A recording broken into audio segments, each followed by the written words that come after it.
forward. Hi, everybody, this is Mark Nugent here with Laurie Davies, Mayor of Laguna Niguel and candidate for 73rd State Assembly District. Roll the intro. Everyone.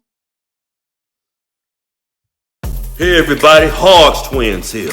Hey, do you live in Irvine, Orange County, California? You better be listening to Mark Nugent. Yeah, you better be watching Mark Nugent Live for his political updates regarding Orange County, the school board, the city, the county congressional races. Yeah, he's gonna make Orange County great again. Yeah.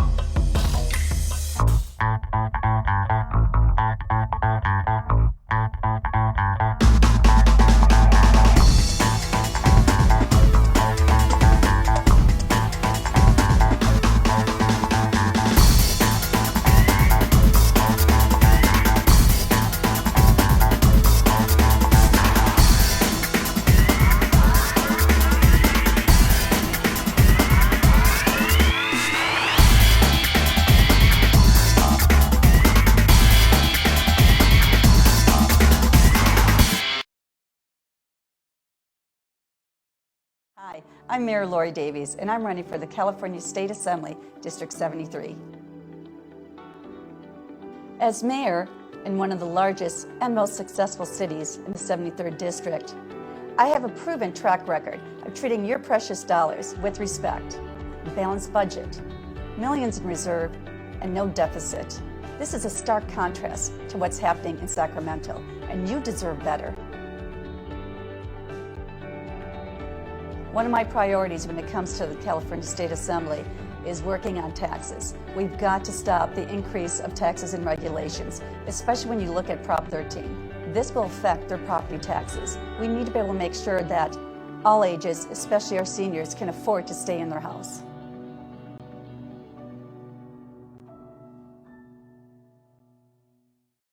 Hey everybody, Hey, everybody, and we're back with Laurie Davies, 73rd State Assembly candidate, to speak about her upcoming election and issues facing the 73rd State Assembly District. So how's it going? Thank you for joining us. No, thank you so much, Mark. I appreciate it. Awesome. Can you tell us a little bit about yourself? Happy to. Sure. I'm going to let you know that I was raised in Wisconsin. I'm a big Packer fan. And when I graduated from high school, I bought myself one of those fancy Cutlass Supremes. And I drove out to California, Long Beach, put myself through Long Beach State, and then ended up in Orange County. My background is food and beverage and hotels, and started my own company 20 years ago. And started getting involved in politics, really, when we were doing the recall with Laurie Davies. And I think that's when I kind of realized, you know what, we have to know what's going on in this state because I want to continue living here, so it was important. So I started getting involved in politics. And from there, I got involved with the Republican Women's Federated, and we've had, in Laguna Niguel, we've got some incredible leaders. I mean, we have Senator Pat Bates, first mayor, Mimi Walters, Linda Lindholm. So I've had some great mentors, and they got me involved. So in 2012, I ran for Laguna Niguel City Council. I was elected, served as mayor in 2016, ran again, elected, and right now I'm terming out, but I'm the mayor to the end of the year. Just the end of the year, do you guys have do you guys rotate, or do you guys have an elected mayor? No, we rotate. So we point. So basically, it's that 4-year term, and you kind of start out as council member, make your way up to mayor pro tem, and then hopefully you get appointed to mayor, and then you start all over again. Awesome. So first, I just want to say thank you for joining us. A lot of elected and politicians, they just flat out refuse to do live streams. They're just really afraid of it. I'm not exactly sure why. There's not a lot of people here. No, I don't mind. You know what? I'm a spontaneous person. I prefer just to be asked a question and let you know when it comes out, it's coming out true. Awesome. Yeah, we were there, 24 hours ago. You're like, yeah, we need to do live. I said, sure, let's go ahead and take care of it. Before we get too far into this, do we have a website we can show people? Certainly. You can go to www.davies, that's DAVIES, forca.com. Okay, I don't mean to cut you off, but I'm just wanted to let the people know this is what they're looking at. That's We're it. doing a screen share. So we wanted to walk them through the website. There's a little bio about me. You're going to also see my endorsements and also where I stand on the issues. Okay. there anything else? Can they volunteer here also? They certainly can, and they can also donate if they'd like. We're looking for walkers. We're looking Okay. for, you know, people that want to make calls. We're looking for donations. There's a lot of people that really want to get involved, but they're not sure how, so they can Okay. definitely contact me. Can you talk a little more about this webpage? I just wanted to finish sharing real quick Sure. about the taxes that we were talking about before the cameras turned on. Oh, absolutely. I think one of the biggest concerns in California is the excessive taxes, and we've got to we've got to put a stop to this. And again, one of my concerns is Prop 13, and there's a little bit of confusion going on right now. If you look at the ballot in March, on March 3rd, it says Proposition 13. This is not the property tax. This is actually a school bond. But they were very smart in regards to put Prop 13 because it brings attention, and people are thinking this is going to affect their property tax. What this is a school bond, and this is a state school bond that is asking for $15 billion with interest of $11 billion. So I think any person with common sense would realize that's not a good deal. But even more important than this is it would also then allow, when it comes to property taxes and putting bonds on, that instead of the 1.25% to 2% that you can actually tax somebody, they could raise it to 4 to 6%. So I think that's even more valid that we have to vote no on Proposition 13. There is Prop 13, and that's going to be coming down the road. If you look at November, there's a split road tax, and what that is they've taken the original Prop 13, where we've kind of put a seal on how much they can tax your property taxes. Mm-hmm. What they're doing is they're splitting this up. They're now going to take the commercial and industrial property, and that's where they want to go ahead and raise that. And that's going to put a lot of brick and mortar out of business. If you look at what's going on right now, for instance, it does affect the average person. Take a grocery store. If they go ahead and they increase the property taxes, that's going to have to either go to the owner or it's going to go onto the person that's leasing it. And if they're leasing it, it's going to come down to the consumer. And at that point, if you're raising taxes by 8 to 10%, no one's going to be able to afford it. So that's really important. And if this passes, they know that it's kind of the foot into the door where they're going to be hitting the Prop 13 on your home taxes, most likely in 2022. So these are serious propositions that we have to make sure that we stop. Yeah, I've heard people say that it's only for big business. The billionaires don't care. This squeezes out the little guy. Oh, without a doubt. And that's just it. They're going to come out saying, isn't it time for the corporations to pay their share? Yeah. And it's the opposite. It's the small businesses, the person that has the dog groomer's shop or a nail salon. My dry cleaners, I've been going to the same person for 4 years. He always puts out my political signs, huge supporter, and he's barely hanging on. If they raise the commercial property tax on him, he's out of business with his 1 or 2 employees. That's it. Well, exactly. And it depends on what the contract of the lease was. So the property owner may not actually get hit because a lot of times it'll say if property tax raises, that person that leases it has to, they're going to have to pay for that. Oh, wow. And they won't be able to do it. Oh, wow. That's crazy. Yeah, we're going to lose a lot of small businesses. Okay. So moving on to our next segment, we have a whole lot of questions about conversation starters, and we're doing the show a little different. We go into our intro, we go into our conversation starters, then we're going to talk about policy down the list from healthcare to immigration, healthcare reform. We're going to cover it all. And then we'll go to viewer questions, and then we'll do a wrap-up. Sounds good. We always put the viewer questions last because that can go anywhere from 5 minutes to an hour, depending on you. Okay. So if you guys are watching live, please type in your questions for Mayor Laurie Davies. So what got you into politics in the first place?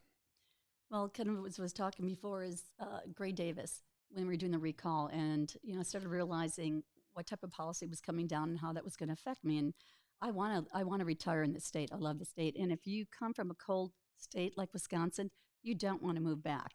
So that's enough to really get you involved and try to make a difference. So I think that's really it. It's, you want to be informed. You want to know what's on the ballot, and you have an option. You have a choice to be able to, make good decisions. Excuse me. Can you explain to someone that some of the teenagers, my kids that are watching, maybe someone that's just unfamiliar to state assembly, what do they do? What's the difference between assembly, state assembly, state senator, and the governor, and how does that all tie in? Because a lot of people don't understand how the city government works. Well, and again, that kind of state. Sure, this is state government, and you have your assembly is your lower house, and your senate is the upper house. It's a 2-year term. for Assembly, and it's a 4-year term for Senate. But basically, our job there is to make good policy. Unfortunately, good policy hasn't been coming out of there. So that's really one of the most important things. Also, at least where I come from, is your job as Assemblywoman, or when I'm Assemblywoman, my job would be to come back and educate the voters on what's happening down there so that they can be informed and they can actually make a difference. Okay. My next question is, what's the appropriate level issues to bring to a state assemblyman? Because I hear all sorts of issues, but they bring to me because they know I know you guys. Right. When sometimes appropriate to go to a congressman or a water or school board or city council. So what kind of issues are appropriate for a citizen to come to your office with? Taxes would probably be one of the biggest ones, that when you're looking at, because where are the decisions being made? They're being made in the legislation. Anything that overreaches and goes into taking local control away, housing laws, water laws. I mean, basically any laws that are going to affect you locally. Can you tell us, someone that's unfamiliar, where the boundaries of the 73rd are? Sure.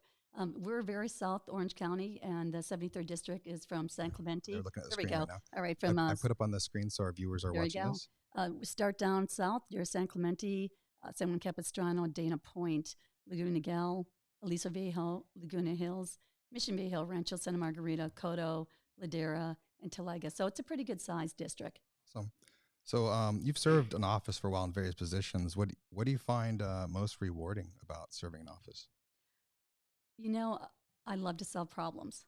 And I think that's probably the most rewarding is when I'll have someone contact me with an issue and I can actually sit down with them and I'm able to fix it. Because I think the most frustrating thing for people is that they don't feel like they're being heard. And that's my job. And that's the best part of being, at a local level, because you can actually fix things much faster than you can at a state level or at a federal level. It's great for people to get involved and know that you actually are listening and wanting to make a difference. Okay. How long do you want to serve? I'm sorry. How long do you want to serve in the state assembly? You know what? I want to serve as long as as long as I'm making a big difference. And for me, I don't like to make plans in ahead. I'm there. I'm doing the job, and I always tell people, as a Christian, they're like, "Where do you want to go?" And I'm like, "You know what? Wherever God takes me." So everything I do is for my residents, and when I head up there, it's going to be for my district, and we'll take it from there. I take it you live in the 73rd district? I better. Yeah, is there a rule in the state assembly you have to actually live in your district to run? I believe you do. Okay. Well, it's not an issue because you live in the Right. district. Yeah, I know some people Yeah. don't, and they run. Yeah, but for congressional seats, you don't. Okay. Oh, how long have you lived in the district for? I moved to Laguna Niguel in '95, but I actually started in San Clemente in 1989. That's when I moved from Long Beach over. So I've lived in San Clemente, I've lived in Dana Point, and Aliso Viejo. So the question that always comes up of candidates, especially for people meeting you the first time on a live stream, why do you want to run for state assembly? That's probably the most fascinating question I get, and people tend to laugh. But you know what? I truly believe that I can make a difference. We're looking at what's happening right now. The overreach of local control is insane, and we have to make a difference. And right now, obviously, we have Democratic legislation. We have more than a supermajority. But I believe that if you go in there, you make relationships, and you find good bills, you can get the right person to pass it. I'm not one that is going in there going, boy, I want to have my name behind a bill. Look what I did. I want to bring my ideas. I want to find who can get that through. And if it's a bill that can be passed, that's going to be beneficial to California as well as my district, I don't care whose name is behind it. I also want to be able to come back, though, and educate the voters again of what's going on, because I know if they're educated, it'll make a difference. I mean, how many times is it after an election, you hear someone going, why am I paying 10 cents for a bag? And most likely they probably voted for it and had no idea what they were voting for. Sorry, technical issues. Okay, so who's endorsed your campaign so far? Right now I have the California Republican Party endorsement, Orange County Republican Party endorsement. I have Don Barnes, our sheriff, as well as retired Sheriff Nice. Sandra Hutchins.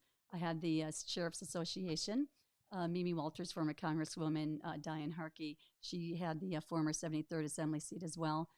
A lot of different elected. So also Lincoln Club, Atlas nice. Club, as well as New Majority. So I've been working hard, and it's great to see all the support. Yeah, I've been seeing your ads pop up all over the place. They're doing pretty good. Looks pretty good. I've been busy. Looks like a very healthy campaign. And you're more South County. I don't really get down the Yeah. South very often. So You should try it. I'll try. So, also join us. You have two co-hosts off camera. We might chime in later if they have something to add.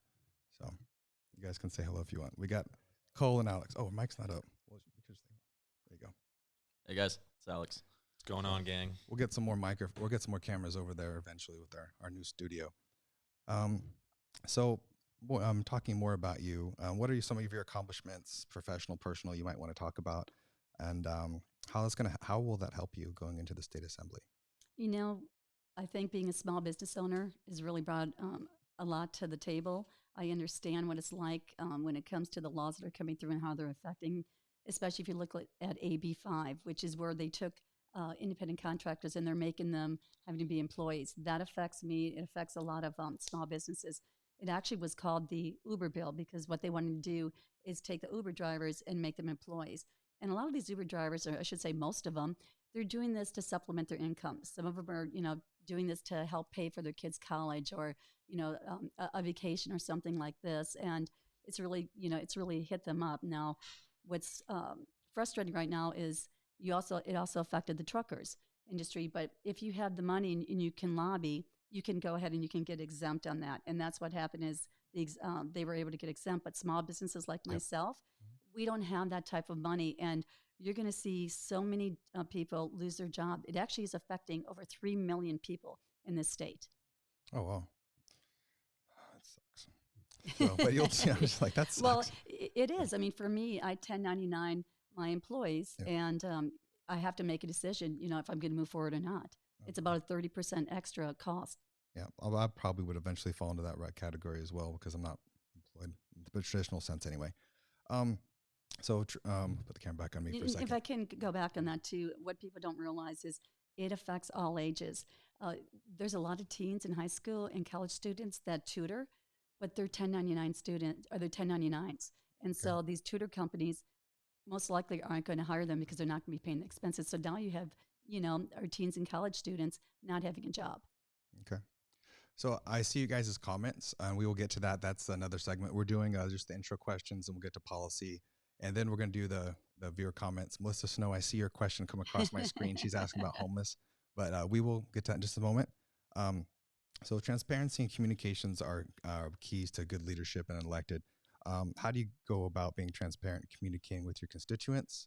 I can help you in this question. Something like this might be communication. How do you do you know what? First of all, I think it's, listening. For instance, I had a couple come to me talking about the concern about healthcare as well as, what's happening with our seniors and scams. And you want to sit there and you want to listen to them. But I also sit there and tell them, how can we solve this? What can we do? You have to be transparent. People have to be able to trust you. But I also think it's your record. So when they see that I'm actually doing things, that's my record. And they know, all right, she's good. Her word is good. Okay. A promise, a promise made, a promise kept. I appreciate that. What's the best way for a constituent to get hold of you? I can give you my phone number. I mean, it's basically everywhere anyways, as a mayor, but they can always reach me if they're in Laguna Niguel. They can reach me at the city if they've got any questions or concerns, but otherwise they can go to my website, www.davies4ca.com. My number's there as well. Awesome. Or they can message me Facebook. Okay. All right. So let me read the question. Hold on. What's the best way? Oh, sorry. What type of questions have you been getting? I know these are all scripted until we get to the end, guys. I know some people are sitting there shaking their heads at me. What type of questions have you been getting so far from constituents on the campaign trail for state assembly? What are some of the general questions you've been receiving? I think some of their major concerns really are homelessness and housing, and a little bit about transportation. Okay. So, what's been some of your solutions for some of the questions you've been getting? Certainly. First of all, every time there's a crisis, I think you have to look back as to when there wasn't a crisis. You can take the homeless crisis right now. And if you look at Orange County, you could probably go back about 6 years. and how it started.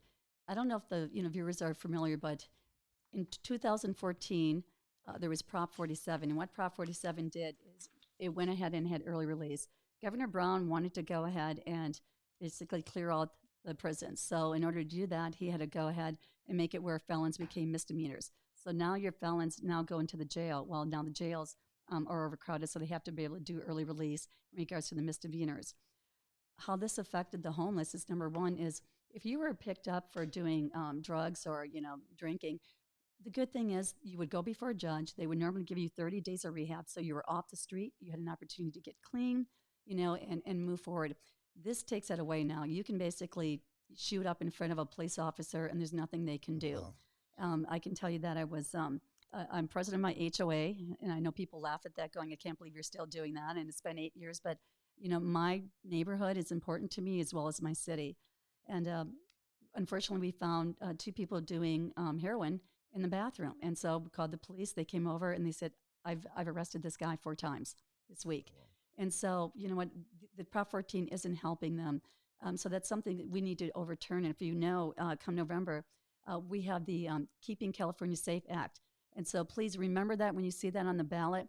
This will help undo a little bit of Prop 47, so that it'll give the law enforcement a little bit more control of what they can do. It'll also help those that need help, get the help they need. Awesome.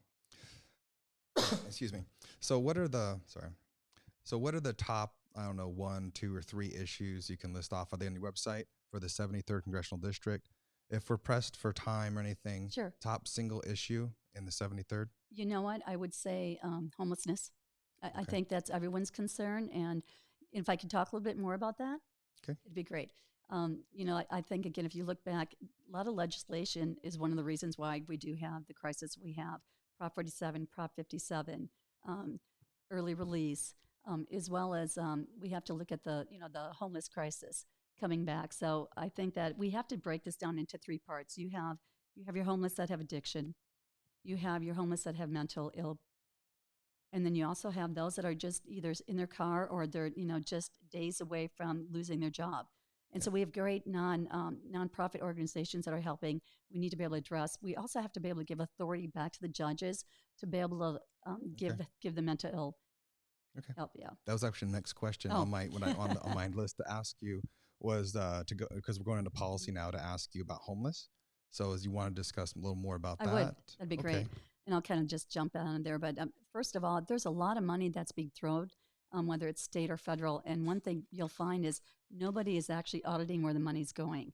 And I think, number one, when I'm up in Sacramento, I would definitely make sure that we have all of this audited to see, there's no one being accountable for it. If I'm going to give you $3 million, what are we getting out of that? Are there is there permanent housing being built?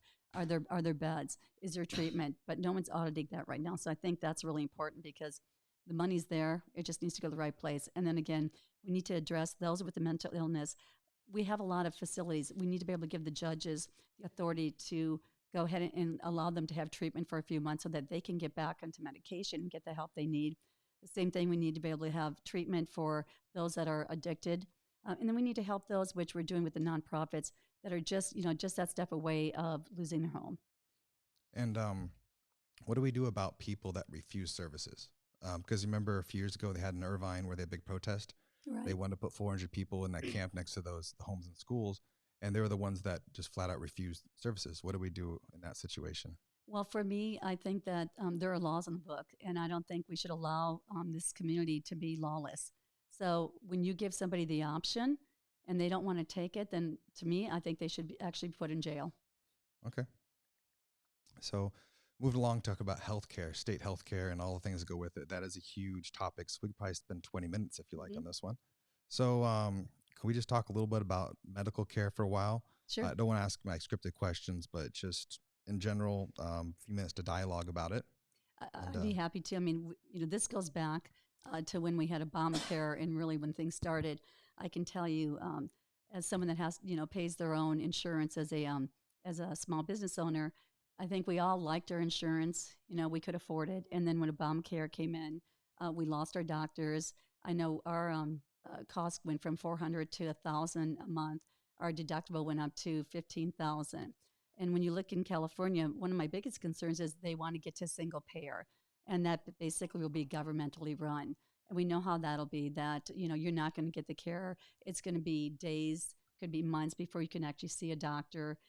The quality of care is not going to be there. So that's one of my biggest concerns. We have to be able to have options. We have to be able to go across state line the way we did it before. Again, every time you see something happen that's bad, there was always a time it was working. Why not go back, look at how it was working, and then tweak it instead of completely overhauling it? Oh, makes sense.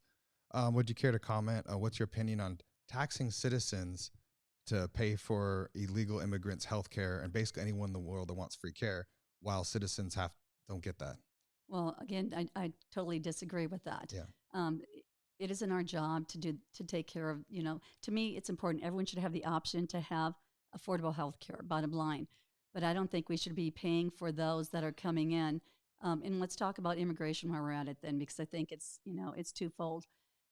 I believe in legal immigration. I Okay. believe that you do the right thing. You follow the rules that we've already laid out, and you Okay. come in the way that others have come in. Okay. Can I go off script just a little bit? We had an important question come Sure. across that I know we're going to cover. And I'll put it on the screen if you want to Sure. to the screen, and I'll put it up from Leanne right there. And she asks, why are the flyers from GOP saying vote yes on Prop 13? That So, is such a great question. and we're going to go ahead and show the fake flyer right there. So they can't see us, they're just seeing the screen. So it's, I know it's kind of something that was posted and we kind of last minute threw it up on the slides here. Well, I can tell you, unless you're really, into a campaign, people see these mailers come in. What these are paid for slates. So when you're running for a campaign, there are different campaigns that will go ahead and they'll pay money to be able to be on. It might be Howard Jarvis taxpayers or realtors for Orange County. So you pay, but you never know where your ad's going to go. So I can tell you that they're very smart when it comes to the Democrats. If they want something passed, they're going to go ahead and they're going to go on a Republican slate, and then they're going to put yes on Prop 13 or yes on Proposition 13, and all of a sudden you see your name on there, and people are like, I can't believe they're supporting it. The OCGOP is not supporting Proposition 13. Yep. We do not support tax increases. Yeah, it's worded very tricks you into saying should schools get $1 billion, and basically you're voting for a tax increase. Oh, And absolutely. So no on Proposition 13, make it very clear. When it really gets down to it in the next couple of years, we'll talk about that, but no on Proposition 13, the school bond. okay. So all right. So do you want to move? Are you done with healthcare? You want to talk a little more about that? Any questions? Sorry to cut you off. Any questions from the gallery back there? Healthcare? Nothing. Healthcare. I mean, maybe you could talk a little bit more about Prop 13, I guess. Get closer to the mic so we can hear What the school bond actually is, like what the actual function of it is. What was the kind Sure. of goal? Because I'm interested personally in how that comes to fruition. Well, absolutely. And let's talk about, first of all, 50% of all our taxes go to the schools. The problem is, though, that 50% of the taxes, 90% of it goes to pay for pensions. And so that leaves about 10%. And by the bottom line is you're usually looking at about 2% that's actually going back to the schools. And people don't realize that. And we have a $1.5 trillion unfunded liability right now, which is going to take the state down as well. So when it comes to the school bonds, what they do, and it's funny because I had someone ask me, and they're like going, well, you know what, we need, roof repairs. We need, we've got leaks, we've got things like that. And the problem is, though, this money usually doesn't go to where it's supposed to go. And if you look at the last school bond, I'll guarantee you the repairs that were supposed to be made probably still haven't been made. So the money just isn't going where it's supposed to go. And you talk about transparency. All we're asking is, if you're going to take this money, show me the projects. And that always comes back to me as well when they have local legislation or local bonds on school. All we want to know is, and just like I'm responsible on council, if I'm going to put a budget, I have to tell you where the money's going. And so I want to see what's the project, when's the start date, when's the completion date, how much does it cost, And also, let's see how many bids you got, because you can't, because you have to now go with unions instead of going on independent contractors. Yeah. I mean, I work in construction a little bit with energy. And for us, I think coming from the actual bid side, it's hard for us to, one, compete with union That's labor, right. but not even that, because everybody has to use union labor. So it's not, we have a prevailing wage that everybody sticks to. So the main issue, I think, on the bid side would be how at a state assembly level are you going to drive kind of the transparency, right? Because if an RFP goes out, a request for proposal, or is there something you have in mind that would give that transparency to somebody, like a website that they could go on and look at all the bids? Or Well, absolutely. And the funny thing is, if you follow, if people look at the way that we legislate locally, which is smart, and just carry that up there, but they don't want to have that, they don't want to have the transparency. But I think it's the same thing. If this is where the money's going to, I want to see the projects on the table. I want to have a start date, a completion date. How much are we paying? And again, let's talk about the school bond. It's a 30-year school bond. So if you're in kindergarten, you're going to be paying for this until you're 30 years old. And I'll guarantee it that these projects still won't be done, that we'll have another school bond and another school bond. So unfortunately, things just don't get done. Okay. So I was just doing some technical issues, and also I sent some photos to Melissa Snow in real time. So she was. I'm Melissa. So how you doing? So do you want to move on to go ahead and immigration and border security? Certainly. You guys back there? Okay. So would you consider immigration and border security two separate issues? No, I think they're. I think they're twofold. I had the opportunity to go down and do a tour on the border, and talk to some of our border patrols, and especially right now where we're having the migrants coming through, and they're overwhelmed with this. We can't have this. The security is unbelievable. And you talk about compassion. It's not compassion to have these people having to come through here when you have sex trafficking going on and the things that they're doing, and with them. So it's hand in hand. We have to have safety. We have to have secure borders. We can't have drugs coming in. I mean, you look at the drug epidemic right now, fentanyl. We have to stop this. So it's hand in hand. Okay. I actually last December 2018, myself and a translator went to Tijuana, Mexico, and we actually went into a camp and with our cameras. It's on YouTube if you want to see it. And we saw and heard some interesting stories while we were there. We'll talk off later. But so what do you think is the best way forward, generally speaking, on the border and immigration, our southern border? Well, I can tell you that the wall is being built down there, and it's working. And again, what that's doing, and it's allowing the Border Patrol to be able to do their job. They can't cover the wide area, but this is now making it smaller. And again, they're able to do that and and take control. And again, this is all about the safety of those in California. And I can tell you, when you're in legislation as a council member, my first priority is the safety of those that live in my city. As assemblywoman, my priority is those that live in the state of California. And that has to come first. And so we have to make sure that we have laws that the laws are on the book. We just actually have to follow them. Do you mind if I talk about my personal life a little bit with this? No, please. Well, I was in the Army for 20 years. I was a retired military police captain, so I worked in law enforcement. And thank you so much for your service. Thank you for paying for it. Thank you for my service. I appreciate that. It was actually a pretty good life for 20 years. But no, I support law enforcement 100%. We have to have that. I've been all over the world, and you want to keep a nicer. Anyway, I just want to interject that my personal life. My wife is a legal immigrant from Asia, from Philippines, and the broken immigration system actually hurts our family and our extended family. Our family in Philippines, they don't want to immigrate here. They have businesses, they have life, they follow the rules. That's they right. They miss birth of a child, weddings, because they just want to come for a visit because it's so broken. It's hard for them to get here. So that's something I just wanted to let you know, let our viewers know that the illegal immigration hurts legal immigration and regular families because people want to cut the line and commit illegal activity like sex trafficking, drugs, right. horrible things. Majority of people that they want to follow the rules. I can tell you, my neighbor who moved in probably about 18 years ago, they came from Mexico. They did it the right way. They waited. They did the paperwork. They paid what they had to pay. And it's very frustrating to them And we were having this conversation where he's like, I don't understand. They think they can just come through. You have to do it the right way. And so, if anything, the concept that they don't think that legal immigrants are, okay with this, they're not. Yeah, my wife, she totally against illegal immigration. That's right. 110%. She's she's a very conservative lady.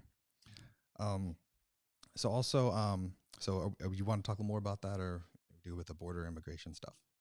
You know what? I think that we have to make a difference. And let's face it, we're in California. And so when it comes to the laws, let's talk about sanctuary cities. I mean, again, they've taken they're handcuffing our law enforcement.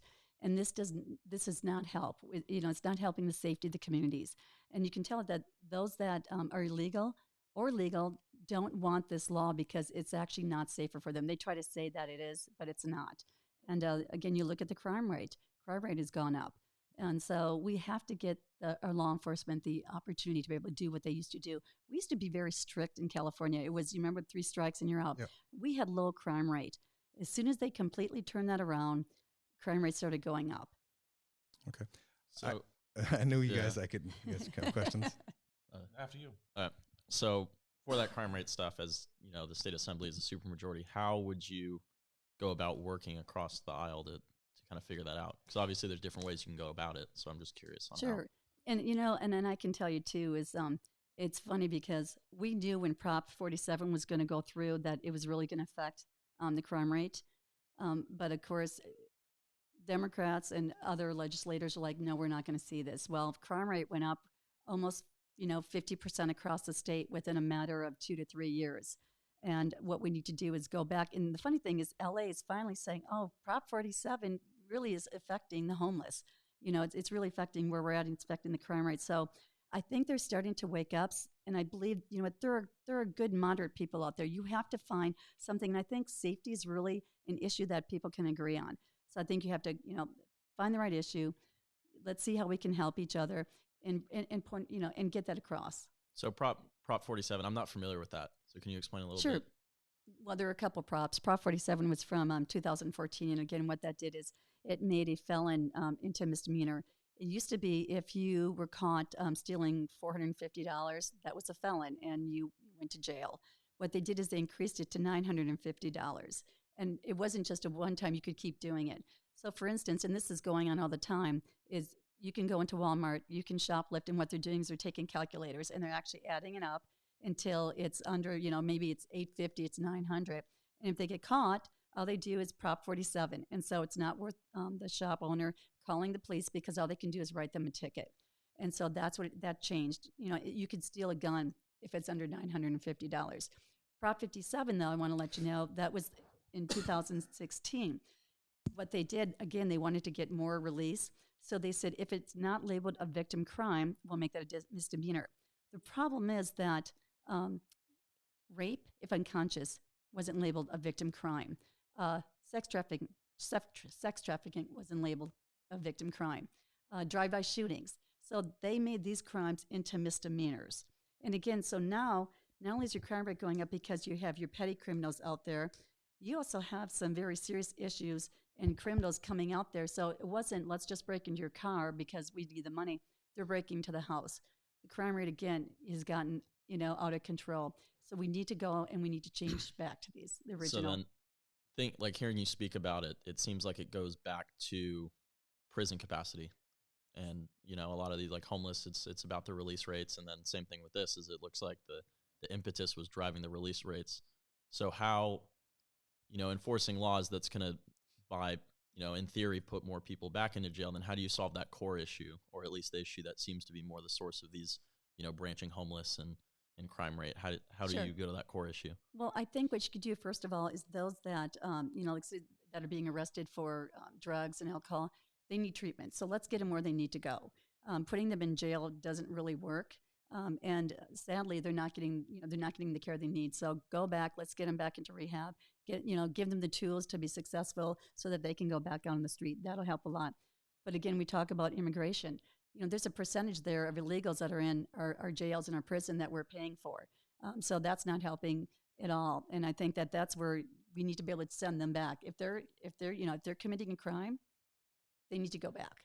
Yep. And that would definitely open up as well. And then so going into the mental health, because that, at least domestically, we can help with that a little bit more, especially statewide. What are some things that you could do to maybe help that? Do you think there should be a statewide, push or system for mental health? Because I know that's come up in the past couple of years when you look at the drug problem. It used to be always just that guy's just a drug addict, but now when you actually look at the actual issue, it's a mental health issue a lot of the time. Oh, certainly. So- And the longer they're on the street, the worse it becomes. When you look back when the Privacy Act, the problem is when before you could actually, if you were mentally ill, you went into, a hospital. There are bad actors out there and people are being mistreated. So instead, they completely put the Privacy Act where, I couldn't, if I knew someone was ill or if they found someone in the street, they couldn't go ahead and give them that help. And it went way overboard. We need to bring it back, as I was saying, and we need to be able to give authority to at least judges. We need to give authority to parents so that they can get the help. It's really important that, we're able to help them. I know that I have friends that they're like, listen, my daughter's on her own, but I'm concerned that she's going to, start the apartment on fire and injure someone, but there's nothing they can do. So if we can get them the help, you're right, they're not going to get the help going into jail or prison. We need to put them back into the different mental health hospitals they have and give them back on the get the treatment so that they can have, come back and live a good life. Yeah. And I know that like social programs aren't generally thought of well, especially in the Republican Party, but looking at it, it seems like being able to offer services, maybe, pre-crime services. So not, somebody who's already convicted, but, somebody who needs help or needs outreach. I mean, I feel like that's something policy-wise you could vibe with, at least across the aisle. It seems something that might help. I don't know if you were open to that or have thought about that, but. No, I completely agree. And also, if you look at our prison system too, they're not doing any rehab there. Unfortunately, there's more drugs going on in prison than there are outside. And so there's no treatment there. And a lot of times they'll maybe give them, rehab the last couple of weeks before they have to go out. Well, it's way past that time. Yep. So we need to just look at, again, what the concern is, where we can, where they can be addressed. And, do they belong in jail? Do they belong in prison? Or do they belong in rehab, a place where they can get help? Laurie, speaking about public health and public safety, what are your thoughts on sober living homes? Sober living homes, I've been very active with that. I'm president of the Association of California Cities. And what that is it's a local group that we look at local control and making sure that there's not an overreach. So when I got involved in 2012 with this, sober livings were just kind of opening up into our communities. But this had a lot to do with Obamacare. What it was is it was starting to become a business, unfortunately. You had a lot of bad actors. So what they were doing is, going into a residential area, they could go ahead and put 6 beds or less, and at that point charge $5,000 or more per month because it was being covered by the insurance. So there were a lot of people coming in that weren't getting the help. You have good sober living homes that are taking care of the people, but the bad actors weren't helping. And this was going right into neighborhoods. And it's funny, so we went to D.C. and trying to explain to them what our concerns were because they really hadn't heard of it. And when they said, what is a sober living home? We looked at them, we said, well, let me put one in your neighborhood and you'll know exactly what it is probably in about a week because, they were coming to me on council going, we've got this opening, and they were starting to pop up. So we kept coming back and kept going back, and that's why I realized you can't give up because last year the legislation, Congress went ahead and passed a bill that stopped kind of the insurance, and we probably lost about 50% of the bad actors just by that law. I was also going up to Sacramento, and we're still working on that, trying to get that passed. We were trying to get a pilot program here in Orange County because when it comes to it, there are not enough people that can go and actually check on these sober living homes. I think there's a total of 14 that they have, and they're all up in Sacramento. So how many of them are coming down here? But Orange County has a majority of the sober living homes. Why? Because we're a nice place to live. If you go on their advertising across the country, come to the Riviera Rehab. And the problem is, though, they're bringing people over here. I think the success rate is maybe 20, 30%. And after the 30 days, they curb them. And basically, they call it curbing, and they kick them out. Well, most of them are still addicted, so they go back on the streets. So now you've got increase of homeless out there. And so it's really important that we work with the good actors and we get the bad actors off. But you know what? Things are happening. It's making change, but it shows you, like I said, it's don't give up. Things don't move as fast as you wanted, but we literally got legislation after pushing this after 6 years. And I'm doing this at a local level through one of our agencies. So I know that it can be done up in Sacramento. So then so it seems like, looking at these issues, it comes back to one, transparency, and then two, it seems like almost across the aisle, at least on the Democratic side, and I keep going back to this because super majority is going to impact how you're able to pass legislation. How, would you frame this in a way that you can work together with somebody across the aisle to get something done? Because, I mean, transparency, most people are for. Generally, nobody's going to come out and say, I don't want transparency. I want it to be closed door. But how are, what specific things, how would you frame that? I'm just curious. Well, I think, let's take sober living, for example. I think they have to really understand how that's affecting those that they represent. And again, I think it's about dialogue. It's about, just like we're having conversation here, just like when I went to DC with the Association of California Cities, just like we went to Sacramento, education first. A lot of people don't understand actually, what the problem is, how it's affecting their residents, and then how can you fix it. So once you start bringing it to the attention, you let them know, then you can actually work together. But these are issues that can be worked across the aisle. You just have to be willing. And I'll be honest, you just can't get up there and say, I'm going to say no to everything. That's not what you're going to vote for. You know what? You want to have someone that's going to have common sense, find people, it's like anything in life.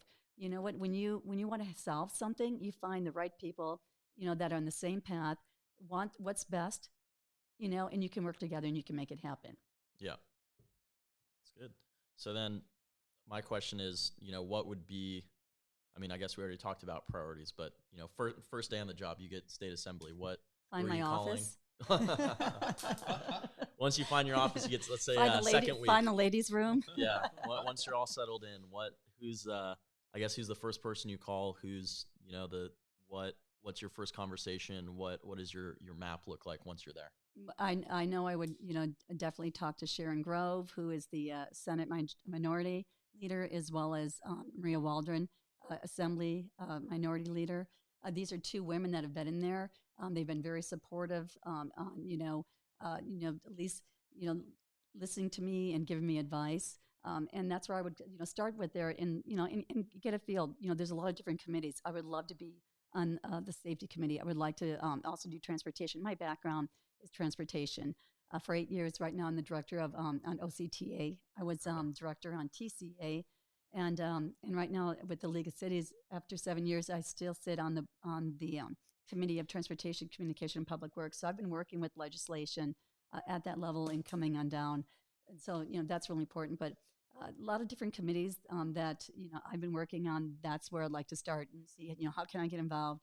And I'm one of those that sits there and asks a lot of questions. Yeah. I find that the best way to learn is to ask questions, listen, and then move from there. So going to, your experience in transportation, I guess that would be a really good place to start. What would be, I mean, we hear about the rail project that was supposed to happen up to San Francisco, and that didn't really go through, or they're having issues.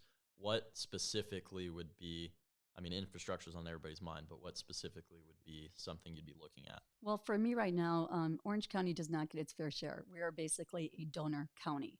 We get about 6 cents back to the dollar, whereas there's other counties that are making much more. So, it's really important that we can try to get, more coming down this way. And, it's almost a punishment because we're a self-help county. If you look at our county when it comes to roads, we've got probably the best roads throughout California because we were smart. We went ahead and did measure M1 and measure M2, and we did a small sales tax. And you know what? We actually follow that. A promise made, a promise kept. And that's why our roads are in great shape. That's why we're able to go ahead and, especially in South Orange County right now, we were able to go ahead and expand, add extra lanes from San Clemente to San Juan Capistrano. Right now we're moving, heading north on there. We were able to redo bridges.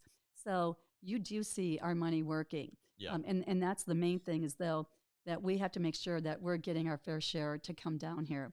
So then how do you, I guess, work through that? Because there's going to be, places, I don't actually know the statistics of where the money's going, but say it's San Francisco has issue, road problems, some infrastructure. How do you frame that in a way where they'll allow you to allocate more funding to Orange County? Because it's always, if you're taking funding from somebody else, unless you're raising taxes, you're gonna have to, figure out where it's coming from. Well, it's kind of flip it, and what you say, and they've talked about that, going, listen, why don't we help the help counties. And so if you actually do something, you do a good job, and your rating is good, then you actually get more money. It's like, why are we always giving money to those that aren't doing the job? Why are we giving money to those that aren't fixing the roads, and they're taking money? We don't have a problem with revenue. We have a problem where we're spending it. Yeah, the allocation. Right, and that's the main thing. So why is it that those that are doing the right thing get punished, and those that aren't get the money? And that's where we need to flip it, and and make it something. It's just like anytime. It's like, listen, I'm going to reward you if you do something good. I'm not going to reward you if you're not doing what you're supposed to do. And that does work. And I think it's a great incentive. So why don't we start changing that?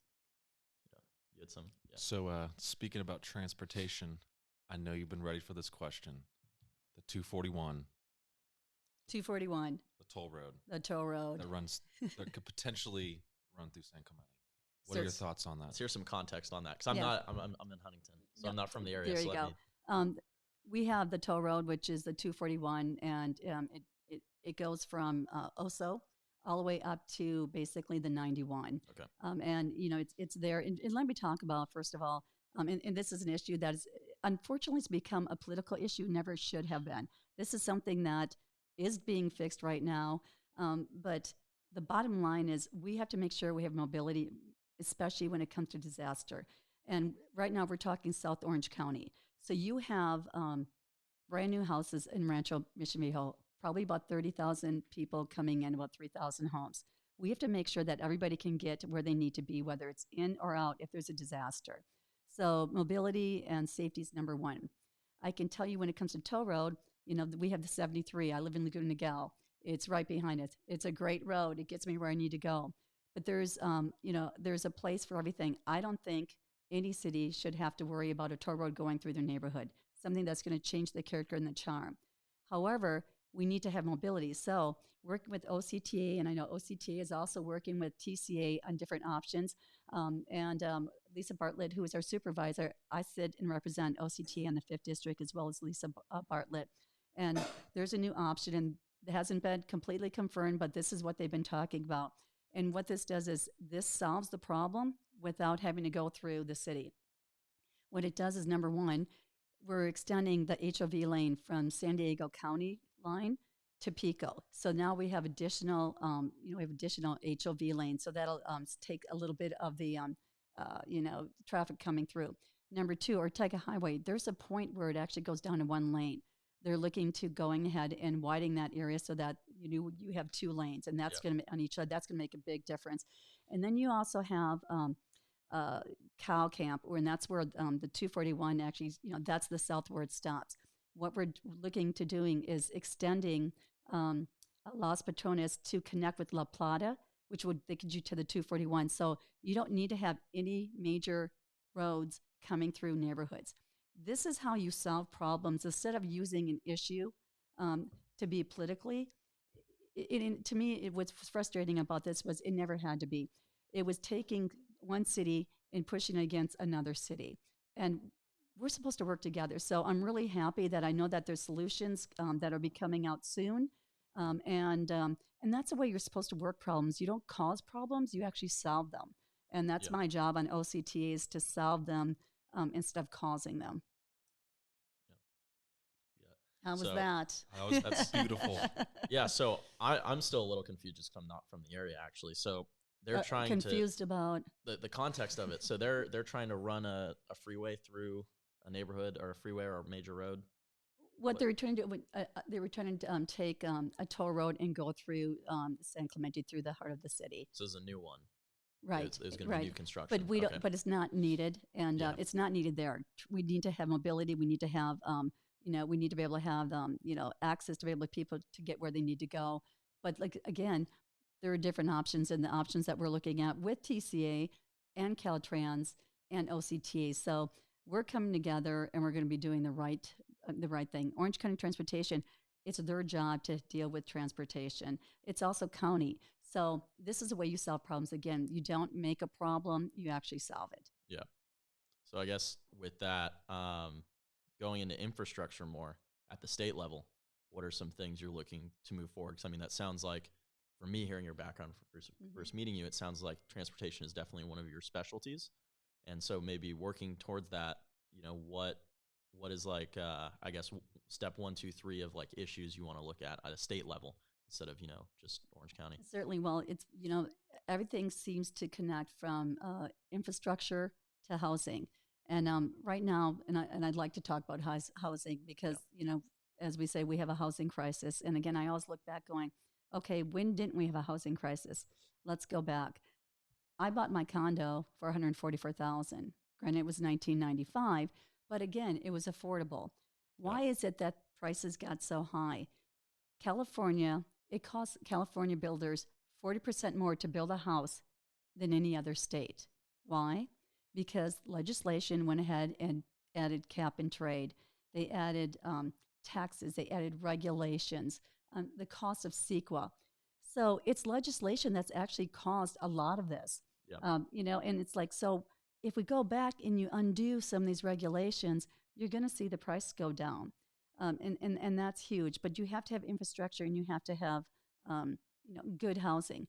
Now, right now, one of my biggest concerns is SB 50. This was Senator Weider's bill.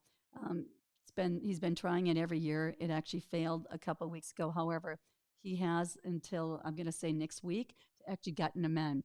What this does is it allows high-density apartments, affordable housing, to come into your community, especially you have transit. We have Metrolink, which is in Laguna Niguel. And so what their goal is to say, if we can build, affordable housing, people won't be using cars, they'll be taking transit, which this is Southern Orange County. It's different. One size doesn't fit all. The senator is from San Francisco. Might work there, and we can actually look at, what a great job they're doing up there. And so, coming down here, exactly. So coming down here, what it would say is they could actually go ahead and build there, and it could be, 6 stories, 7 stories. This isn't the make of what your community is. We're a master plan. A lot of these are master plan cities. And to go in there and put in high rises just isn't going to work. The scary part about this bill, though, is it will take local control away. If we do not comply, they can take zoning away. Because right now, that's really what we have as a city. We control zoning. We control what can be built, how it can be built, how high it can be built. This would go ahead and take that authority away and allow the state to come in and do what they want to do. This is very scary because it would completely change the dynamic of what your city looks like. Yeah, so, and then on that, like on the regulation side, I mean, even in construction, like CEQA is a huge thing. Right. So going back to regulations, I don't know if you want to explain those a little bit more, because I know, maybe some people aren't familiar with that. CEQA are a lot of environmental regulations, so there's a lot of loops and a lot of hoops you got to, go through. But honestly, it's all about money and fees you have to pay.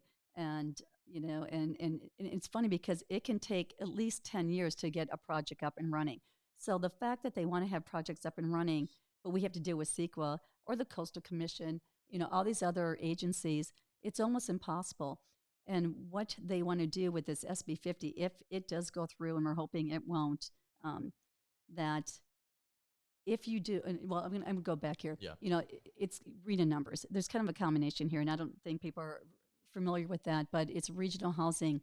So what they do is every 8 years, they go ahead and they do, a census of what's the population. And the population is growing, so we need to have more homes. So what they do is they give us RENA numbers. For instance, in Laguna Niguel, I think it was like 189 homes that we have, and it's different levels. You have very low income, moderate, income, market value, and and then high income, so that you're getting a variety there. Yeah. That was that was feasible. We could actually deal with that. Well, they came back with the numbers this year, and they raised ours up to, I think, 1,089. So those are just, for clarification, those are mandates of specific brackets you have to hit. So they're percentages. That's exactly right. Okay. So what they did is, though, they decided to hit South Orange County. They decided to hit Orange County and go put the numbers there instead of Riverside, instead of LA. And these just, and these numbers, I don't know how they expect us to hit this. A lot of their areas here are already built out. Yeah. And they don't care, though. They'd rather build up. And I'm going to tell you what, single-family homes, basically are their worst enemies. They don't want to see single-family homes anymore. They think that everything should have, 200-300 units in it, and that's what we have to do. But the scary part is with RENA numbers, if you don't meet those RENA numbers, you can actually get fined over $600,000 a month. And that's so, that's going to the city, or oh yeah, so they're finding. So the state is going to find the city. Okay. right. And yeah. so you're looking at this going, And how? where does that funding come from? So so they're going to fine you $600,000 Right. a month. What funding pool is that coming from? Is it specified, or do you just have to figure it out Well, within your budget? Nobody has that type of budget. Well, I know, mean, that's you, what- you would sit there and yeah. watch. You would sit there and watch cities go bankrupt.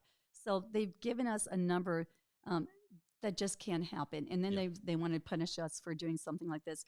We, you know what, we all understand that we need to be able to, do smart, common sense development, but let us do it the way we need to do it, that it will fit within our city. Again, we don't want to be San Francisco. Yeah. We're different down here. So, but also you've got to give us the tools, like cities SQL. You've got a lesson SQL. Stop tying our hands so we can actually do it the right way. And also you look at the cost to build. What builder is going to actually want to build nowadays, because it's cost so much to build, but they're only going to make so much money when you have affordable and all the different levels there. So Yeah. again, you're giving us, an ultimatum, but you're not giving us the tools to be able to make it happen. Yeah, and so who do you go to at the state level, right? Because assuming you're going to win, where do you move from there? Who do you talk to try and get those regulations? Because I know when we go and develop like solar projects, for example, CEQA is a huge issue, because we go develop out in the desert. They have Mojave turtles Right. and a lot, and so for us, I'd love a break on that. But who do you go and talk to? How do you Sure. frame that conversation? Well, number one, you want to go with SCAG, and SCAG is really the one that's is putting the numbers together. And again, right now, I know that a lot of the cities were basically saying this, we can't do this. And So what is, just really quick, what is it's Southern California government, Okay. and so they cover the Southern California area right now. Okay, so it's a state Right. level organization. But they also do a that- lot, right, exactly. And they also do a lot with transportation and Okay. infrastructure. So they represent us down here, but we need to be working with OCOG, Orange County government, as well as SCAG, and, and say, listen, let's be realistic. Let's look at what's feasible, what's not feasible. Common sense. I mean, you keep putting, regulations that just we can't meet. Yeah. So going into what's feasible, it seems like they are pushing for multifamily, large developments, and how do you dampen that? Because population's growing. At some point, you're gonna have to build up, in some areas. Obviously not all. Obviously not, adding 1,000 high rises. But what would be your steps to, I guess, specific policy that would help that or help relieve that? Because you can't just get rid of everything, and Right. I don't think you would even go for that. But No. but what I guess would be the first sentence in the law that you'd go after and try and get deleted? Well, first of all, you talk about affordable housing. So right now, their goal is to be able to have people be able to, live and work within their own community. But again, you have to look at the community. There are some communities that are somewhat bedroom communities. The jobs aren't there. And so there's a reason why they have to go out there. We're different down here than we are in Northern California, even Central California. And so you have to be realistic of, what is it that we can do? I'm like, let's look for jobs that we can have so we can, so we can keep people here. But there's also a point for me sometimes going that, sometimes, why is it that everybody has the right to be able to live in a certain area? I think you have to look at what works best for you. And I think it's important that, we try to find jobs and we try to keep people within, to live within their means. But I think it's very difficult sometimes to be able to there's a point where when you can be, built out. Yeah, there's only space for Right, enough exactly enough right. places. Exactly Yeah. right. Because if you look in the Central Valley, there's lots of room there. So why don't we look there and try to help get jobs so that people can live there and they can work there, instead of trying to build where there isn't room to build here because people are coming here. Again, we have to find where we have the availability and then put jobs there and then put affordable housing. So jobs first, then housing, because I figure people follow the jobs. So how? That's exactly right. So Because right then- now what they're trying to do is they said, let's build. And we're like, well, how are people, and this is it. They want to demand that we have to build. And we're like, well, then who's going to pay for the infrastructure, the roads? Yeah. I said, who's going to pay for the schools? Because we're going to have to now have schools. Who's going to pay for the additional law enforcement? And the response we get is, well, we'll look at that down the line. Yeah, You and know, it's not. right. No, you have to have all of this set before you actually build. And again, this will come back to the taxpayer. I mean, having to increase law enforcement is important, but you're usually looking at about, $500,000 per officer per year. And then it Yeah. also goes into pensions and liability. So that adds up again. So then looking forward into job creation then, because that seems like the logical next step would be, okay, if we need to, move people around and try and figure out where we can find more space, let's try and allocate or create jobs somewhere else. So what at a state level do you think would be something that could push job, creation? Obviously the bill, I'm blanking on it, with the independent contractors Right, doesn't help. AB5. Yeah, No, that but doesn't help. But you know what? This is where the state can come in and say, listen, here are grants. We're going to help you start manufacturing companies. We're going to help you start different types of businesses. And, in that way, it's like, so if I was a city in the central, California, it's like going, great, listen, there's grants because they want the revenue, they want the taxes. Yep. So why not help them be able to start, and build industry, manufacturers, things that we need. And, so that they can actually have that. And that way people will be able to actually stay there. Yeah.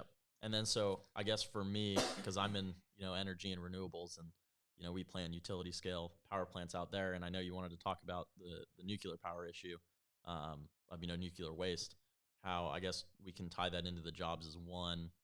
I guess let's start with the nuclear waste part is what is that issue, if you want to explain it to people Sure. who don't fully understand the context, and then. Well, first of all, that actually does affect the 73rd because we have San Onofre.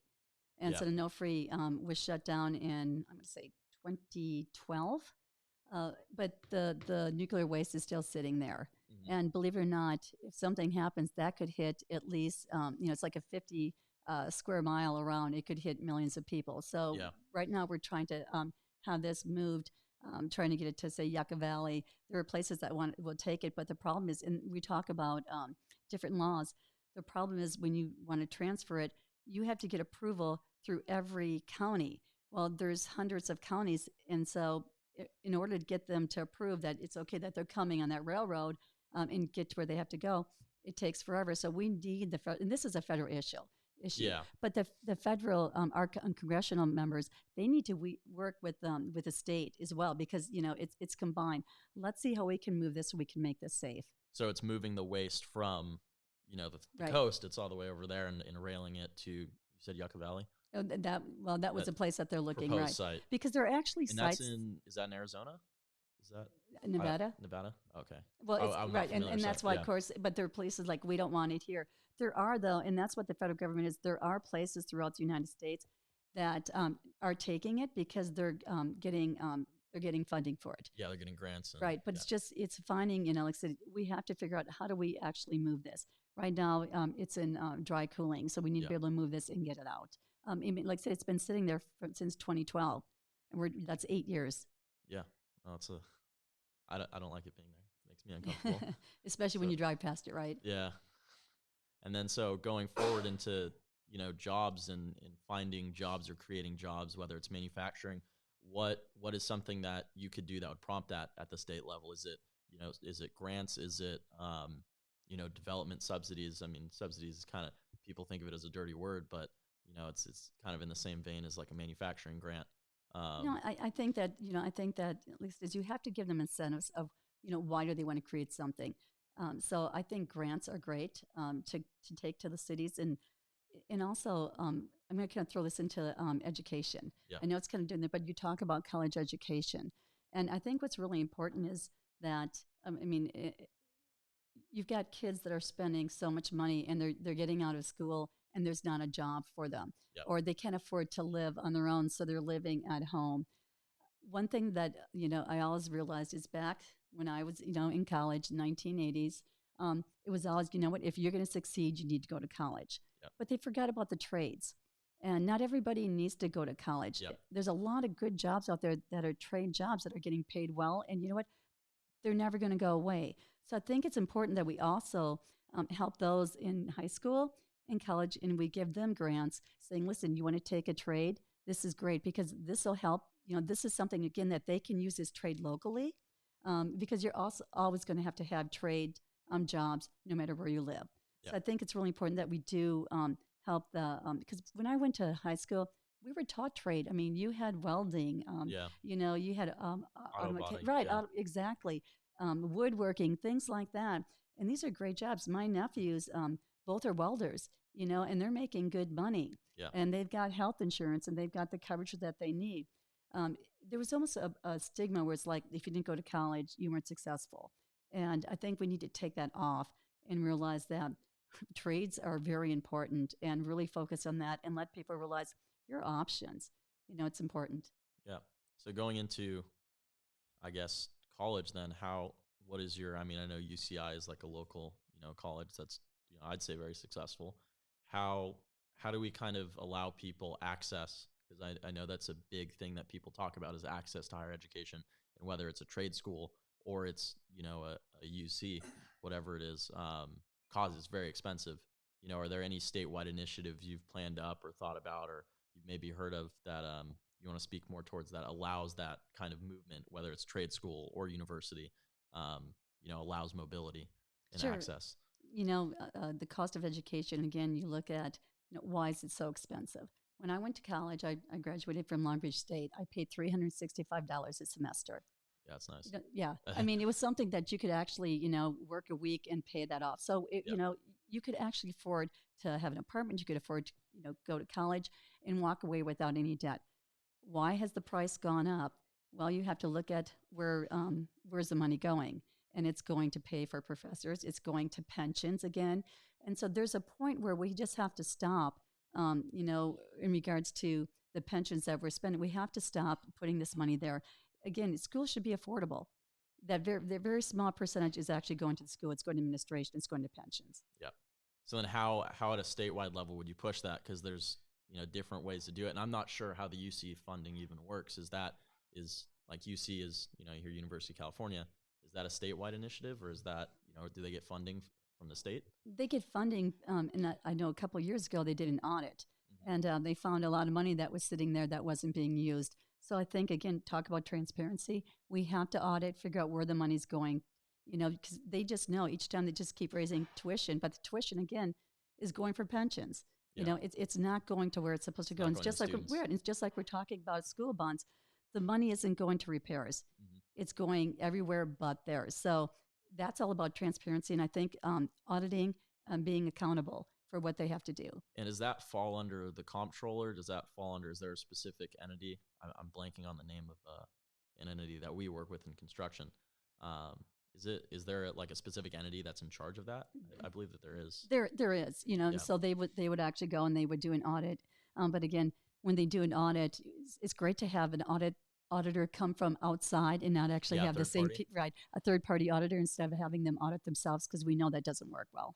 Yeah. So then is that an issue of policy, and that there's no basically checks against that audit? Right. Because it's, California audit in California. Well, and that's what's important. So, trying to get the legislation to go ahead and approve that. I think, again, you have to go across the table. You have to sit there and explain, listen, this is important. Students can't afford to, to go to college anymore. Why? Because of this. Let's make a change. Let's start and see why is it that they can't.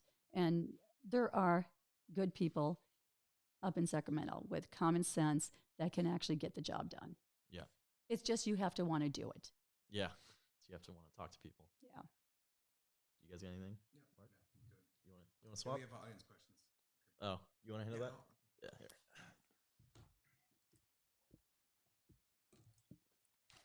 Here. We got the audience questions. Everybody, and we're back. Sorry about that. I just want to let you guys finish up that conversation. I know we have a bunch of questions that have been lining up. So I wasn't listening to everything. Did we pretty much cover all of the policy we wanted to? The election integrity, national security. We covered quite a bit. Okay, good. Okay, and I just had some questions about our border in regards to national security and how it relates to your state position. But did you guys already cover We that? did. Okay, I mean, don't want to go into no, it. that's okay. But I mean, but again, we have to work. We have to work with the federal government when it comes to our borders. I mean, that's it's a priority, and we can't be handcuffing them down there and not allowing them to get done when it needs to be done. Okay. All right, we.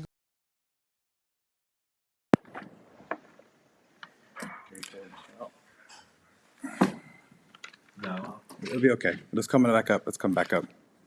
It's okay. Don't touch anything else. And Okay, we're back. we're still here. So you just kick the cord. Okay, so everything else is still fine. So let's go through some of the viewer comments, the questions, That'd if be you'd great. like. Thanks. You need to break the cameras on me for a second to take. Yeah, drink? thank you. So I can talk a lot. Trust me, my Oh, no husband problem would at tell all. you that one. Anyway, I hope you guys notice things look a lot differently now. If we look a little more, I don't know, cinematic today, is we have a whole new setup, all sorts of stuff around us. But so there's a bunch of questions here that we go over.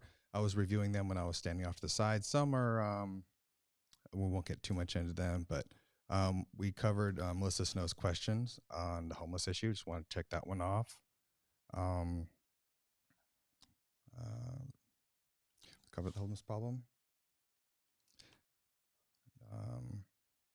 From this person, I'm not sure if you know this person, Elizabeth Torpy. She asks, "How do we get I put the camera on me for a second. How do we get the message out? Why we need a border that counters the Democrats' narratives that we are racists?" You know, it's amazing when they're all saying that, you know, we're not compassionate. Yeah. And it's actually the opposite. In order to be compassionate, you know, you need to be able to fix it. It's kind of the old theory is, you know what, you don't feed someone, you teach them how to actually fish. And it's important that we have compassion, but we're there to help them, you know, to do the right thing. Okay. Also, people will make up anything. Elizabeth, you know, I'm married to an immigrant woman of color, and people will still say things, and you know, and she's for a stronger border. You know, so it is what it is, Elizabeth. You know, and there's a reason why we have laws. Yep. And those laws were made to protect us. And so that's what's important. Okay. Then we also had one from Way Genoway. Sorry, I had some little things across my screen. Someone made a comment from Periscope that just says "Amen." So they just wanted to. And if you guys, there's a bunch of other comments that are just like well wishers, like you're doing great, things like that. So I got to sift through these as we're going through this. Someone said they asked you a question a while back, but they're not asking a question. So Michelle, you can ask it again if you're still watching. Her question was about the toll roads. Oh, the toll roads question. I think we already covered that in length. Then there was one from Ray Genoway I wanted to go through. Where is it? It's not on the screen. I have to read it off. It came across my phone. I thought I saw Ray's question. Sorry, Ray Genoway. Think you know him? I do. You work with his mom? That's right. Yeah, his mom's on city mother, council. Former Mayor Laguna Gallon, sits on the council with us. Okay, I was going to put it on the screen, but there it is, right there. So there. Sorry, let me put it down so people can still see your face. I can read it to you. Hi, Laurie. How have you handled the sober living home situation in your city, and what will you do in the state assembly for this issue? Certainly, we kind of covered this a little bit before, but we've been working on this for last 8 years. Going up to, first of all, you know, educating, going up to DC and letting them know this is an issue and that we need their help, especially when it came to insurance. But we've also been going up to Sacramento, trying to get a little bit of local control. Right now, we don't have a lot of control in regards to where these residential homes can be, and they're coming into the residence. We want to be able to get them in an area so that they're not, you know, coming in and changing the character of our homes. Now, again, I want to be clear, sober living homes are important. You have the good ones, and this is where, you know, help is happening. However, there are those that aren't. So I think it's really important that we try to get up in Sacramento, that we are able to give the cities the control that they have, the zoning that they have, to make sure that it's not, you know, safety is number one, and it's not addressing, it's not coming to the residents. Okay. Here's another one from Wendy. She says, thank you for representing us all of us in South County. You have done a great job with leadership of your current role. Thank you, Wendy. I'm so sorry. Only time I have to cough is when I'm live. So I think you guys covered all of them. Let me just go through. You talked about economy and state. Is that something we already did? Taxes, national security, elections. Talked about some of the policies that you shaped over your career. We talked about that already. I did, and you know, again, I've had the opportunity to work at the policy level through City Council, which has been great. A lot of opportunity, whether it's been transportation, overreach of local control, working with, you know, about sober living. I've had the opportunity as well to work with parents that have lost their children to opioid addiction. And that's really important because people don't realize how it's affected Orange County. Sadly, Orange County has the highest suicide rate and death rate when it comes to overdose on opioids in the United States. Oh, wow. So to me, you know what, education is everything. I Okay. think it's important, and I think when it comes to anything, whether it's policy, it's all about education. And I think if you can get the education out there, people can make common sense decisions. And with that, just chiming in here, is there an age range for that? Is that hitting mostly youth? Is that Yeah, that no, what it is? the one we were focusing on definitely high school students, but I mean it's starting from 8th grade up, and Orange County has the thing is Orange County's always had the money, so they've been able to afford this. The problem is though, once they become addicted and not able to have the opioids, they tend to move to heroin. It costs basically about $5 to be able to get a high off heroin, and that's where you're seeing all these deaths happening. And then we talk about also a legalization of marijuana. Uh, that doesn't help at all. Especially people don't realize this isn't the marijuana that people had years and years ago. You have a lot of chemicals that are in there, almost to the level that it can be like LSD, where there's hallucinations, and not knowing what they're taking is really scary, especially when you're talking about edibles, because edibles take longer to go into the system. So your young teen is taking this thinking this is great, and they're like, well, I'm not feeling anything, so they take more and they take more, they're mixing it with alcohol, and you're looking at the number of cases going to the emergency ER just keep rising. So speaking on marijuana, it's a pretty popular issue in general in California specifically. How would you speak to, because with alcohol you have the ATF, with foods you have the FDA. Do you think marijuana should be regulated the same way that food and alcohol are? I mean, I feel like that would be if we have to work with it being legal, because it seems like that's the general popular direction, at least from voting wise. Right. Well, So you'd push for that? Well, when it comes Oh. to obviously marijuana being legal, I always thought it should have gone through just like pharmaceuticals, that, what, it's legal, but you need to go ahead and you need to go through a doctor and you need to have, prescription, and you go through that just like you get any other prescriptions through it. Sadly, I think we all know, all you had to do is look at Colorado when this went through, and the number of deaths, the number of car accidents. I mean, Yeah. if you look at the rate of car accidents due to under the influence of marijuana has increased. So it's not safe out there. And when you can see these stats and people still keep pushing it again, it's always about profit. And I think that's the worst part. It's always about someone's profit. It's not about safety. Yeah. And then going back to I don't know if Mark, you want to say anything? No, I know we're already at an hour and 20 minutes, so I'm not sure. 22 minutes. I'm not sure how much longer you have. I just want to get these last few questions Sure. in, and we could go Sounds to. great. If a resident feels so strong about a policy or something they want changed, how can they go about it, and how can they contact? How can your office assist in helping a normal citizen that wants to change a policy? Certainly. Well, I think first thing is, always come to your local government. I had two ladies that came talking about senior and elder abuse today. They said, what do we do? So for me, I'm always like, let's look at who we've got representing us. Let's talk to our representatives up at the state level. And a lot of times they're not sure how to do that, but that's where I can have an opportunity because I have the relationship with them. So I can get them in contact with them. And I know that a lot of times people are just looking for that contact, how they can actually get through the door and be heard. So that's the number one thing. And I can tell you, we're very lucky. We have very active cities down here. When there are issues, a lot of our cities, we'll put them on the agenda and we'll oppose or we'll support so that, the city knows where we stand as well as the state does. So, come to your local leaders, let them know what your concern is. We can, not only can we represent them to the leaders at the state level, but we can help them get the context. But that's what we're here for. Because again, anything that's affecting them, that's our concern. And how can people stay engaged with you and the campaign? You know what? You can go to my Facebook. I'm happy to respond, as well as if you go on my website, again, www.davies4. They're looking at your website there we right now. go, Where- ca.com. Where they make a donation at? That's exactly right. Right here? They can make a Yes, donation? They can make a donation. Okay. You know what? And I can tell you that it's expensive. It's expensive to run a campaign. So Yes, it is. You might consider making that button red. I was kind of took me a second to find it. That's a good idea. I don't know, just the suggestion. Or maybe a dollar sign. When it sounds when you hit it. Awesome. Cha-ching, And this little cha-ching. how do they Yeah. they volunteer as well? Definitely. They Where's can the go ahead. volunteer button? On the very top, actually, where it Okay. says, join Laurie, fight to Oh. clean up California. They can fill that out, and Okay. we'll get back to them. Okay. Do you have I'm any just look- volunteer events coming up? We actually have a couple events. If you go to my Facebook, I have an event this Sunday, as well as I have another one on the 19th. I'm happy to have people come and attend.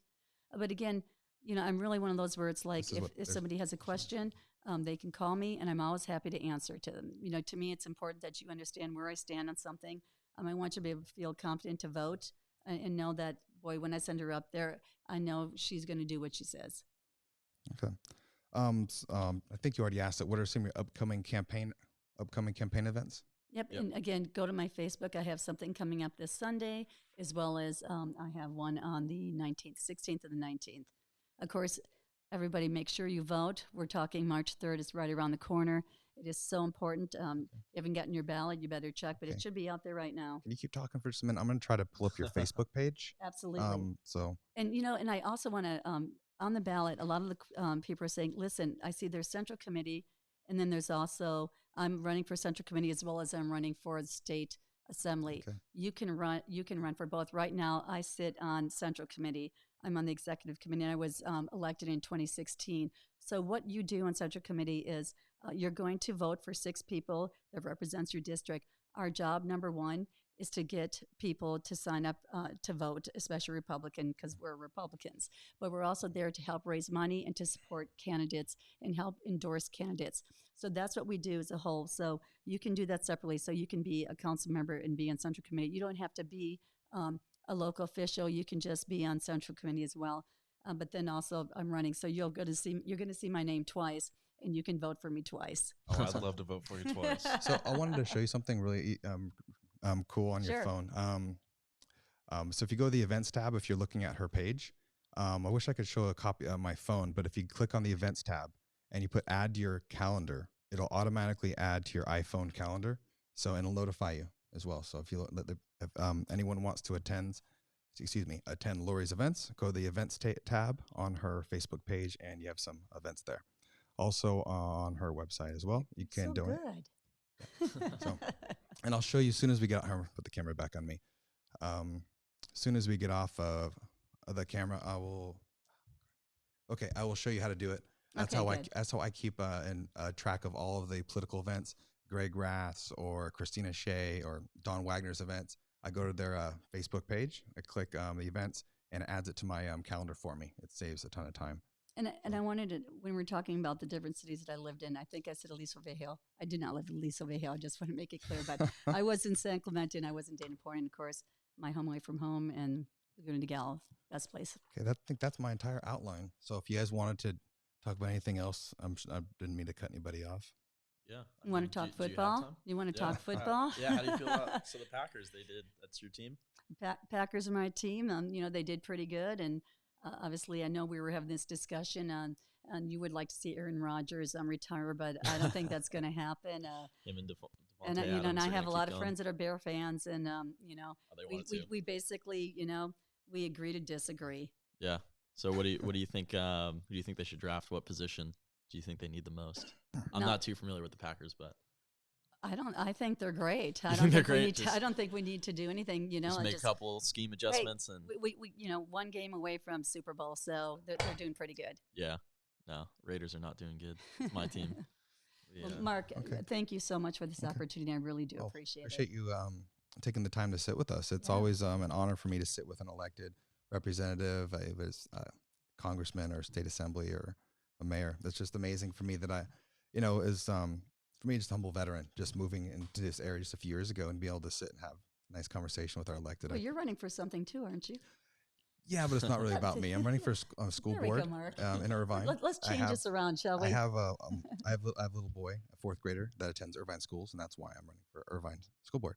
And you know what? That's pretty much it. Thank you for doing that. And we definitely need to have the right representation Yeah. when it comes to the schools. Yeah, I just think we 4 of the 5 school board members right now don't have kids in the schools. So I think you really need a parent on there to know what's going on. Because the school board, they don't know what's going on. No, they don't. They just get lied to, unfortunately. I'm trying Well, to be nice and about they it. also, there's a trust level that they're hoping that you're doing the right thing, and unfortunately, times have changed. Yeah, well, we'll get to that. My focus right now is on the primary That's and right. helping everyone get through that. And then I'll probably ramp up my campaign later next month. Good. And whatever I can do to help, let me know. Appreciate it. Absolutely. Thank you. Yeah, my priority would be safety. My background was 20 years U.S. Army, military police, captain, commander, anti-terrorism officer, and security advisor in the Pacific region. So I'm really good. I can write the security plans for the schools myself. I have reviewed security plans for the schools and found them they need improvement. One of the things I'm most proud of in Irvine so far is I got a crosswalk put in. The school wouldn't do it. The district wouldn't do it. They said, "Oh, that's the city's issue," even though it touches school property. So at the time, they just blew it off. But I went and talked to Christina Shea, the mayor of Irvine. I said, "Would you support this?" She said, "Oh, definitely, 100%." Within 4 weeks, we got the crosswalk put in. That's Parents, fantastic. principal, everyone's really happy about it. And that's a great segue into going to your local government. Yeah. That's Talk right. to them if you have an That's issue. exactly right. Oh, the city, they were awesome. I just said, "Okay, we get this done." They said, "Sure." Well, That and was- that people was don't that. realize that's right. You can get a lot done at the local level. Yeah, it was. So anyway, I don't want to make it about me. I could.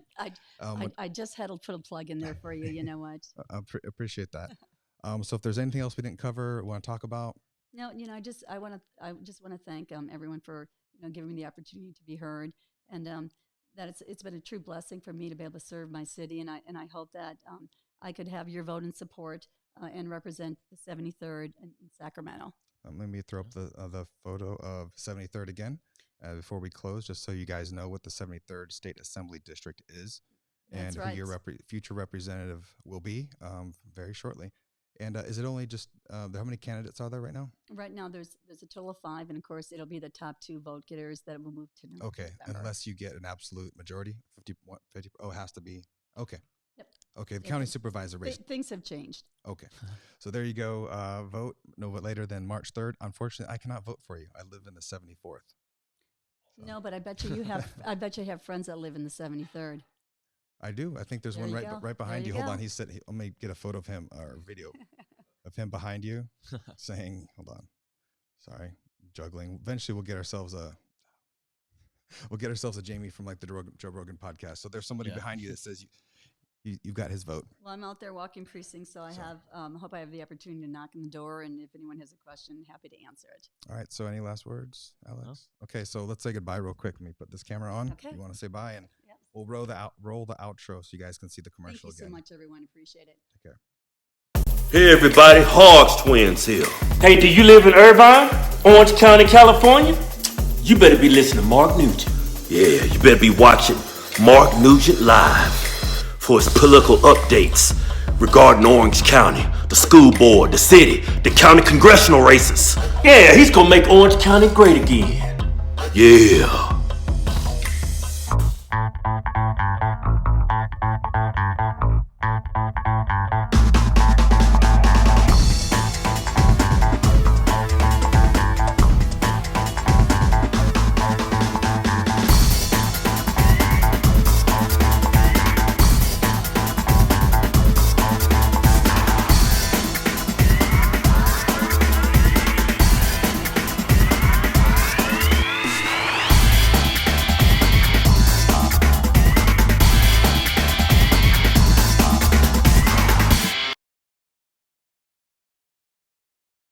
Hi, I'm Mayor Laurie Davies, and I'm running for the California State Assembly, District 73. As mayor in one of the largest and most successful cities in the 73rd District, I have a proven track record of treating your precious dollars with respect, a balanced budget, millions in reserve, and no deficit. This is a stark contrast to what's happening in Sacramento, and you deserve better. One of my priorities when it comes to the California State Assembly is working on taxes. We've got to stop the increase of taxes and regulations, especially when you look at Prop 13. This will affect their property taxes. We need to be able to make sure that all ages, especially our seniors, can afford to stay in their house.